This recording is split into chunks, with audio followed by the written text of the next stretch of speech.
Hello friends, అందరికీ నమస్కారం అండి. Welcome back to my channel. Friends, ఈరోజు అయితే విలేజ్లో ఉన్న మా హోమ్ టూర్ చేస్తున్నాను.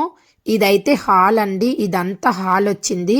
హాల్కి ఎదురుగానే మాకు చిల్డ్రన్ బెడ్రూమ్ వచ్చిందండి. ఇదైతే చిల్డ్రన్ బెడ్రూము. చిల్డ్రన్ బెడ్రూమ్కి పక్కనే మాకు వంటగది వచ్చిందండి. తూర్పు సైడు వంటగది వచ్చింది. ఇదైతే మా వంట రూమ్ అండి. ఇదంతా వంట రూమ్ పక్కనే మాకు దేవుడి రూమ్ వచ్చిందండి. మేమైతే దేవుడి రూమ్ సపరేట్గా కట్టించుకున్నాము. కిచెన్కి ఎదురుగుంటానే మాకైతే డైనింగ్ హాల్ వచ్చిందండి. ఇది డైనింగ్ హాల్. డైనింగ్ హాల్ పక్కనే మాకు బెడ్రూమ్ వచ్చిందండి, మాస్టర్ బెడ్రూము. ఇది వాష్రూము. ఇదైతే మా మాస్టర్ బెడ్రూమ్ అండి. ఇదంతా మాస్టర్ బెడ్రూమ్ అనమాట. నా వీడియో కనుక మీకు నచ్చినట్లయితే నా ఛానల్ లైక్ చేయండి, షేర్ చేయండి, సబ్స్క్రైబ్ చేసుకోండి. మరిన్ని మంచి మంచి వీడియోలు నేను అప్లోడ్ చేస్తాను. Thank you for watching.